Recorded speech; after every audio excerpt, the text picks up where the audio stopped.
Fala pessoal, sejam bem-vindos ao podcast Cara dos Esportes. Gabriel Martins aqui para mais um episódio pós-jogo das finais da NBA. O Boston Celtics venceu o Dallas Mavericks por 105-98 no jogo 2 das finais. Vou falar sobre tudo da partida, passar quarto a quarto. Um jogo bem interessante, um jogo que Dallas jogou melhor defensivamente, mas não foi o suficiente. Não deixa de ir lá, se inscrever no canal no YouTube, deixa 5 estrelas no Spotify, segue, seja qual for o aplicativo de podcast que você esteja escutando. Os números têm sido espetaculares, muito obrigado. E se você é fã de NFL também, não deixe de escutar o episódio desse domingo sobre NFL.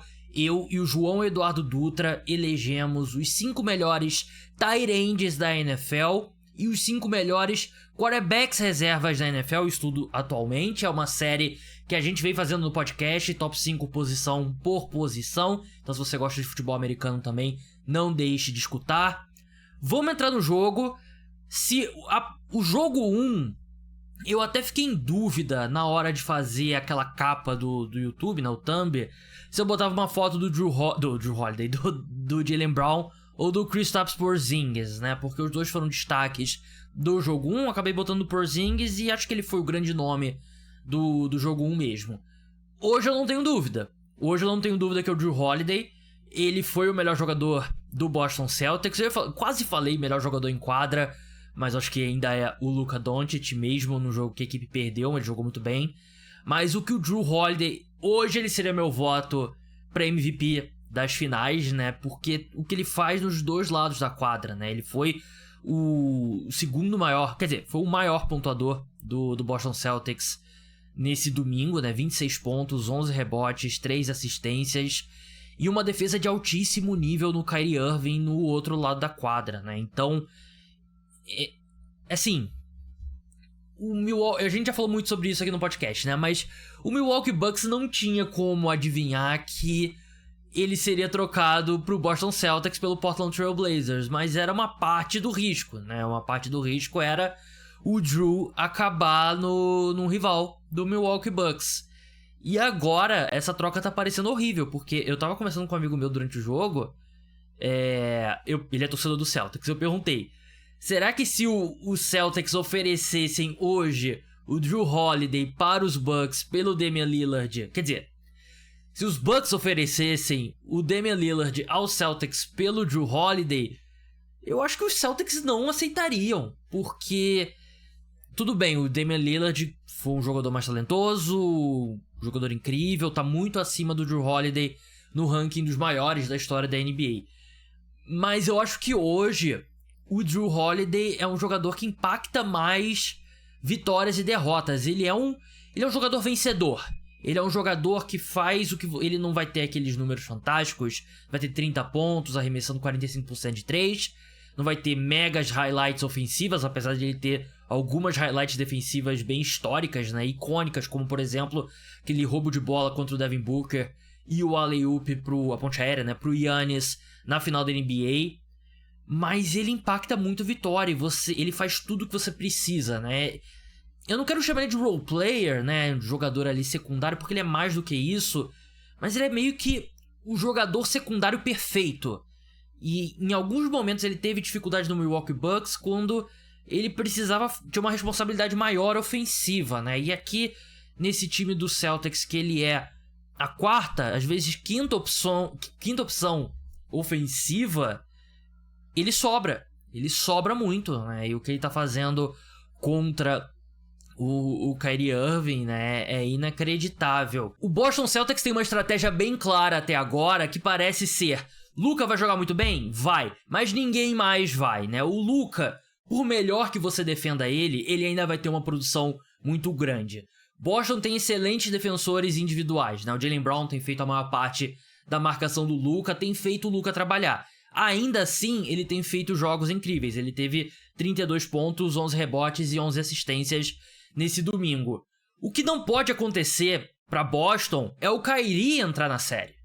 Porque Boston já mostrou no jogo 1 e no jogo 2 que vence e com uma margem de erro confortável, mesmo com o Luka destruindo, se o Kyrie tiver mal. E o Kyrie mais uma vez jogou muito mal. Claro que é muito mérito do Jrue Holiday, a defesa perfeita que ele vem fazendo até agora no Kyrie, e o Derek White também quando marca o Kyrie. Mas Boston sabe que o Luka, tendo esse desempenho incrível, ainda assim a equipe consegue vencer.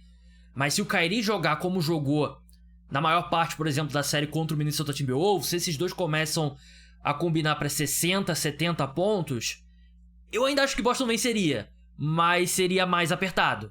E a gente sabe que no momento ali, você chega a muitos jogos apertados contra o Dallas Mavericks, eles têm o Luka, e a tendência é eles irem melhor nesses jogos apertados. Então, Boston tá fazendo certo, não tem como. Os resultados falam por si só, né? Porque Boston, uma hora ou outra, consegue ali fazer uma pressão no Luka, mas você não pode fazer uma pressão tirando ali e dando espaço pro Kyrie, dando espaço para outro jogador aparecer. Se bem que é difícil imaginar que outro jogador vai conseguir ter uma produção ofensiva. Até achei que o PJ Washington jogou muito bem nesse domingo, e o Daniel Gafford também, mas o cara que assusta mesmo é o Kyrie, e ele não tá entrando na série, então não tem como discutir com essa estratégia do Boston Celtics, porque tá funcionando muito bem. E assim, antes de entrar no quarto a quarto, a diferença de talento é muito grande. E, de novo, eu tava conversando com um amigo meu sobre isso. Boston provavelmente tem 5 dos 7 melhores jogadores dessa série. E dependendo de como você se sinta sobre o Al Horford, talvez 6 dos 8 melhores jogadores dessa série. Porque acho que há um argumento bem justo pra dizer que o Al Horford seria o terceiro melhor jogador do Dallas Mavericks, atrás do Luka e do Kyrie. E a diferença de talento é muito grande. E curiosamente o Joe Mazzulla vem fazendo uma série muito boa, o treinador do Boston Celtics, né? Que eu sou muito crítico e acho que todo mundo que assiste é muito crítico, mas eu acho que ele tá fazendo uma série muito boa e a diferença de talento é simplesmente muito grande, né? E eu até brinquei no Twitter, né? Tem aquela lendária escalação das finais da NBA de 2015 do LeBron no Cavaliers, né? Quando o Kyrie e o Kevin Love estavam machucados, né? Era Matthew Dellavedova, Iman Shumpert, LeBron James, Tristan Thompson e Timofey Mozgov, né? Se você não conhece nenhum desses jogadores, não tem por que conhecer muito não, porque são todos horrorosos. E o LeBron tava numa final de NBA com esses caras, e o Luka muitas vezes tá parecendo isso.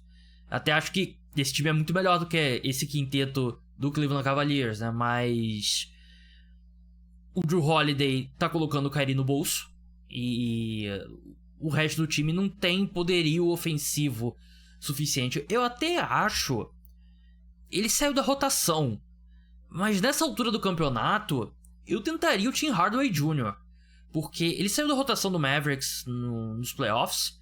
Ele realmente não vinha jogando bem, mas ele é um cara que ele pode te dar um jogo ali de 22 pontos vindo do banco. Então eu tentaria, porque nem o Jaden Hardy, que é outro cara que poderia fazer isso, né? Acho que mais jovem e tal, né? Mas é outro cara que Dallas tem que testar, mas nada vai funcionar se o Kyrie não jogar melhor, né? Vamos entrar no jogo quarto por quarto, mas antes, pessoal, é muito importante o que eu vou falar agora.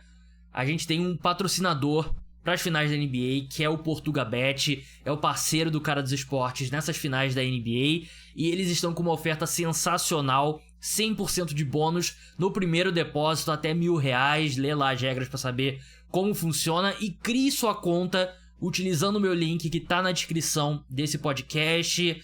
Eu sei, não aperte para avançar porque vocês sabem, eu sou produtor de conteúdo independente. Não tem nenhuma grande empresa por trás ali, não trabalho numa Globo, numa ESPN. Então, eu preciso dos apoiadores e dos patrocinadores. Então, é importantíssimo que você mostre a força do público do podcast Cara dos Esportes. Crie sua conta lá no PortugaBet, usando meu link, obviamente, porque aí a gente pode estender esse patrocínio e aí...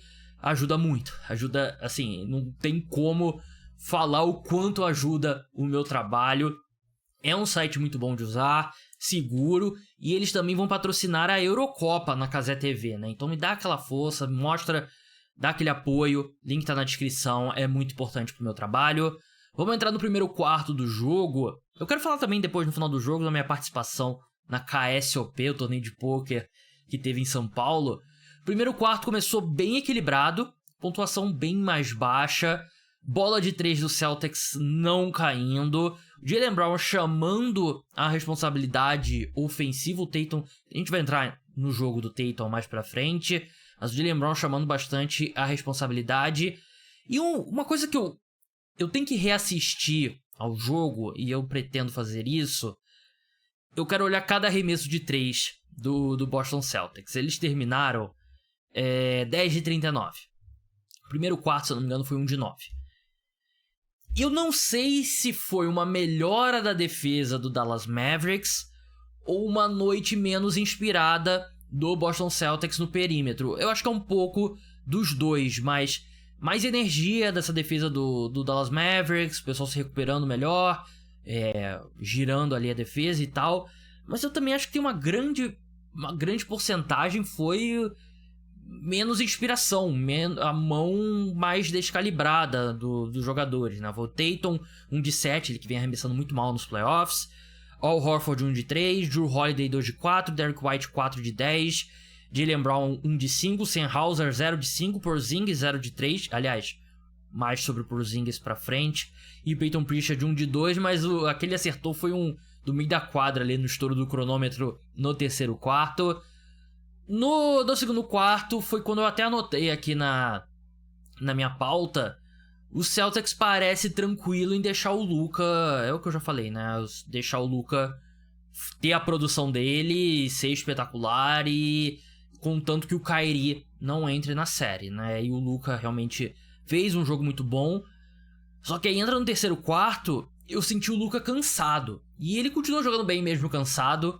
Ele sempre tem cara de cansado, o Luka, né? Porque ele é meio gordinho e tal. Eu tenho lugar de fala pra falar sobre isso. Mas ele é colocado em todas as ações ofensivas do Boston Celtics, basicamente, né? Sempre é um pick and roll. E aí alguém, o Jaylen Brown, Jason Tatum atacando o Luka. E ele tá desgastado, né? Aquela coisa, né? Nem Noé carregou tanto animal quanto ele vem carregando nessa série. Mavericks também errou muito o lance livre. Teve determinado momento que o Celtics estava vencendo por 8 ou 9 pontos e o Mavericks tinha errado 7 ou 8 lances livres, né? A matemática é simples nesse ponto, né? Eles erraram 8 lances livres na partida, né? Que é bizarro. Não arremessaram bem de 3 também, 6 de 26, até um aproveitamento pior do que o do Celtics, mas esse lance livre machucou também, enfim. No último quarto, a bola de 3 do Celtics começou a cair um pouco, né? Até o aproveitamento da equipe melhorou muito na reta final da partida. E o Porzingis sai do jogo mancando. E não parece... Assim, tô gravando aqui na madrugada de domingo pra segunda, não tenho ainda... Não vi a coletiva do Joe Mazzulla, eu vou ver depois o que eles falaram. Ele dá uma torcida no tornozelo. A boa notícia é que é a outra perna. Não é a perna que ele machucou. Então vamos ficar de olho, né? Porque ele jogou bem. Teve 12 pontos. Não foi tão impactante quanto no jogo 1. Mas é o risco do Porzingis, né? Toda vez que ele pula, tu não sabe como que ele vai cair, né? Toda vez que ele cai no chão, parece que pode ser a última vez que ele jogou basquete na vida dele. Então é algo pra gente ficar de olho. Eu ainda colocaria Boston como favoritos, mesmo se o Porzingis estiver machucado, mas muda a equação, né? Porque toda vez que ele entra, o tamanho, a verticalidade dele, o potencial ofensivo muda o jogo de cara, né? Você tem 5 caras em quadra que criam um próprio arremesso e tal. Então é algo pra gente ficar de olho. Lá no Portugabet, o título do Boston Celtics já é considerado bem encaminhado, né? Odds de 1,10. Título do Dallas Mavericks 7,0. Umas odds que eu gosto bastante é Boston vencendo em 5 jogos, né? Porque vence o terceiro, aí Dallas consegue vencer ali, dá o último suspiro.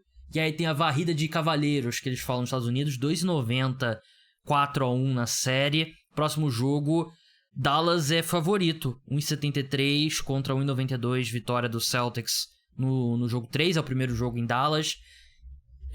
eu acho que tem valor essas odds do Celtics, 1,93, que é no momento da gravação aqui.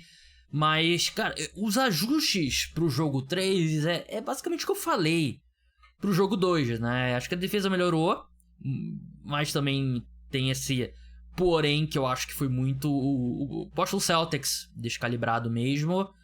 E, cara, o Kyrie tem que entrar na série. Os Mavericks só vão ter chance se o Kyrie for o jogador da série contra o Wolves, né? Como o último jogo dele teve mais de 30 pontos e tal, e sem isso eles não têm chance. Agora, se o Kyrie entra na série e o Porzingis tá baleado, aí eu acho que pode ter uma série, mas se não, acho que é uma série que tá encaminhando aí pra vitória do Celtics em 4 ou 5 jogos, porque é aquilo que eu falei no começo e repeti algumas vezes.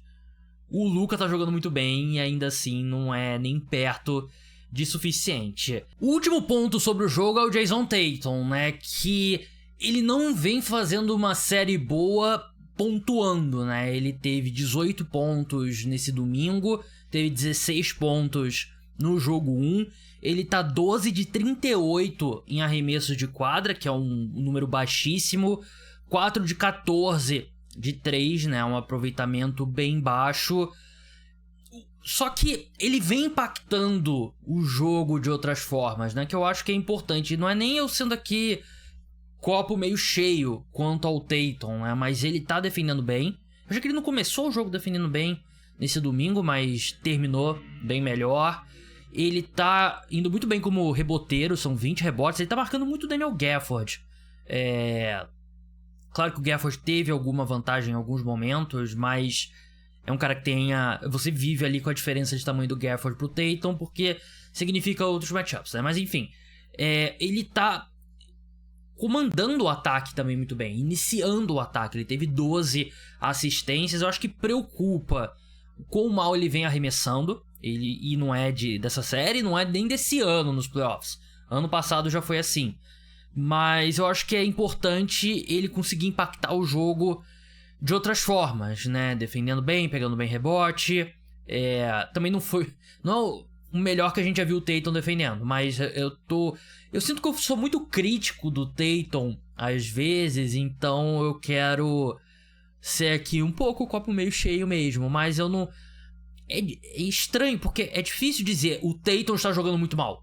Eu não acho que ele está jogando muito mal, mas ele também não está jogando bem, porque a gente tem expectativa altíssima, né? E a gente vê e ele é o franchise player do Celtics, né? Mas quem a gente tem visto até mais como, diria, chamando a responsabilidade é o Jaylen Brown, né? E também, por mais que quem tenha sido o melhor jogador nesse domingo foi o Jrue Holiday, mas enfim, é um Jason Tatum diferente. Acho que os Celtics a longo prazo gostariam de ver o Tatum que consegue pontuar 30 pontos por jogo, mas ele não tá sendo esse cara, mas pelo menos tá conseguindo impactar de forma positiva as partidas. Pra encerrar minhas aventuras em São Paulo esse final de semana, eu fui convidado pelo meu amigo Ítaron, lá da KSOP, enfim, ele é do Mundo Poker também.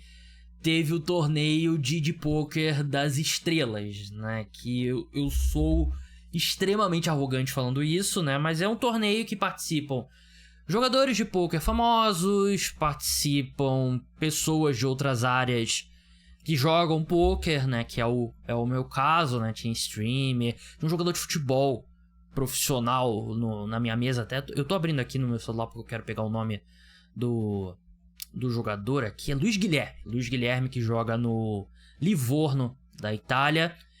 E... cara, eu joguei o melhor poker da minha vida, né? Eu tive muita sorte, claro.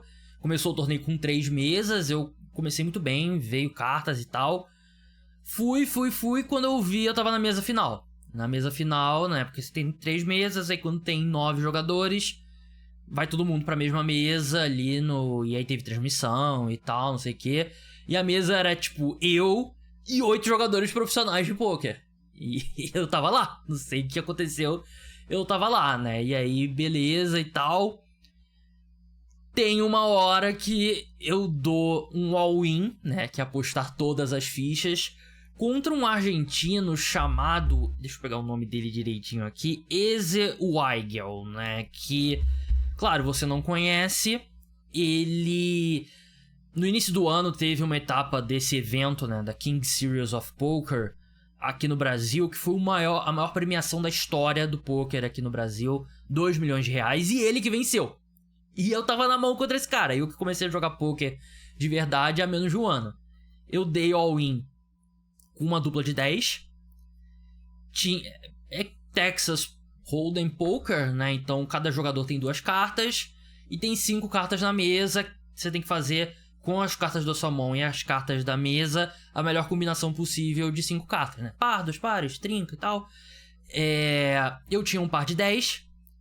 Aí no flop, que são as 3 cartas iniciais, tinha um par de 9 e eu não lembro qual era a outra carta. Não foi uma jogada tão inteligente, porque... Mas ainda assim eu já tava com pouca ficha e tal, eu tinha que ser agressivo. E eu dei all-in. Só que o Weigel, né, que é argentino, ele tinha uma dama e um 9. E aí ele formou uma trinca de 9, que é bem acima da minha dupla de 10, né? E, no caso, 2 pares, né? Dupla de 10 e dupla de 9, né? Só uma carta me salvaria, que era o 10, né? E aí veio a quarta carta, não veio 10. E veio a quinta carta. Veio 10, me deu acho que foi o Full House, né? Foi o Full House. E, enfim, eu ganhei a mão. E ganhei um all-in contra um jogador profissional que ganhou o maior torneio da história do Brasil, né? Mas, enfim, eu acabei indo muito bem. Terminei na 4ª colocação, né? Outras pessoas foram eliminadas depois disso. Terminei na 4ª colocação e foi esse próprio Weigel que me eliminou depois e venceu o torneio. Tinha o Guri do Poker também e o Peterson da Didi Poker também. Mas muito obrigado, Itaron, KSOP e GG Poker. Não tô aqui pra quem tá no YouTube, eu ganhei um kit, né, por ter sido um dos finalistas, né? Eu tenho um copo desses térmicos, né? O famoso copo Stanley. Nem sei se é copo Stanley, mas ganhei uma mochila, camisa, boné e tal. Muito obrigado, tô cada vez mais viciado em poker. Acho que tô jogando melhor. Muito obrigado a Thalia também, que tem me ajudado a aprender mais sobre poker. Então é isso, pessoal. Segue essa galera, segue o Mundo Poker, que é o melhor site sobre poker aqui no Brasil. E espero jogar mais vezes. Tenho curtido bastante. Muito obrigado a todos que assistiram, que escutaram. O podcast Cara dos Esportes volta na manhã dessa terça-feira. O jogo 3 vai ser só na quarta-feira, né? Mas vai ter podcast antes disso. Como vocês sabem, né? O jogo vai ser 9h30, dia 12 de junho, dia dos namorados. Vai ter transmissão da Band, da ESPN. Então até a próxima. Tchau!